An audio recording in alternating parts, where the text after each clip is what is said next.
La propriété industrielle, c'est une sous-branche de la propriété intellectuelle qui regroupe d'une part le droit d'auteur et les droits voisins, et d'autre part la propriété industrielle, qui touche aux brevets, aux marques et aux modèles. Par extension, la propriété industrielle englobe aujourd'hui également les appellations d'origine protégée et les noms de domaine sur Internet.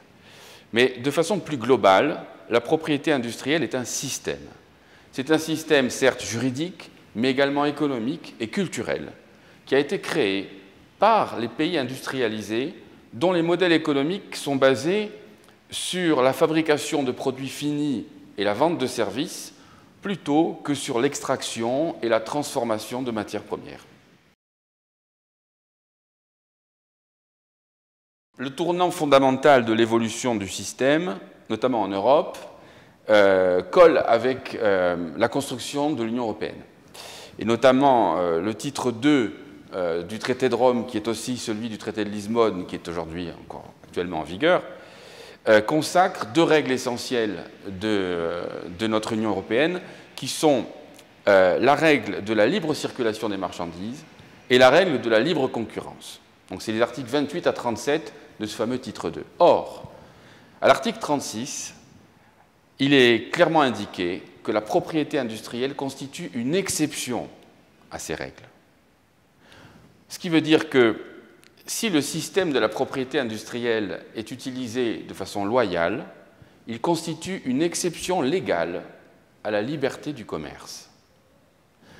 Ça veut dire quoi? Ça veut dire qu'en bout de chaîne, nous avons des droits de propriété industrielle qui sont des monopoles, qui sont octroyés aux titulaires et qui leur permettent de fixer les prix. C'est Louis Vuitton qui fixe le prix du sac Vuitton, pas seulement parce que le sac est d'excellente qualité, mais surtout parce que Louis Vuitton a le monopole sur la fabrication du sac par brevet, a le monopole de la représentation et de l'apparence du sac par modèle, et a le monopole du nom du sac par la marque. Donc on fixe les prix, ce qui permet de conserver toujours une liberté par rapport à la loi du marché et à la loi de l'offre et de la demande. Premièrement, les monopoles permettent de s'affranchir de la loi du marché, de la loi de l'offre et de la demande, donc pour fixer les prix. La deuxième conséquence est une nouvelle source de richesse pour les entreprises qui utilisent le système, puisqu'on sait très bien qu'aujourd'hui, la valeur d'un droit de propriété industrielle ne dépend pas du chiffre d'affaires réalisé sur la vente du produit ainsi protégé. Elle est beaucoup plus large et elle constitue un actif immatériel. Donc, ce système va créer un espace vital, un espace de respiration pour les entreprises qui vont pouvoir créer de la richesse indépendamment des seules règles comptables et des seules règles commerciales. Et puis, la troisième conséquence, c'est la pérennisation des emplois industriels et la lutte contre le crime organisé.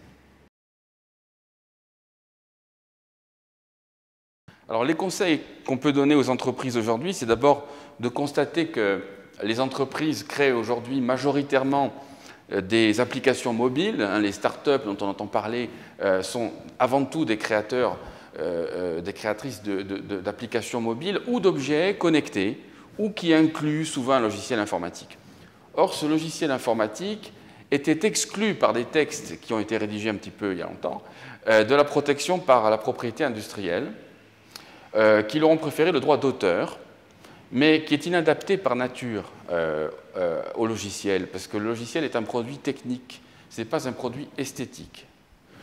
Heureusement, la jurisprudence est venue assouplir cette exclusion légale pour aujourd'hui consacrer véritablement la protection des logiciels, donc des applications mobiles et des objets connectés par le système de la propriété industrielle, notamment la jurisprudence de l'Office européen des brevets, ce qui va permettre aux entreprises innovantes de pouvoir utiliser le système, sans quoi, si elles ne le faisaient pas, leurs produits et leurs actifs immatériels resteraient aux mains de leurs investisseurs et aux mains donc de la loi du marché, de la loi de l'offre et de la demande.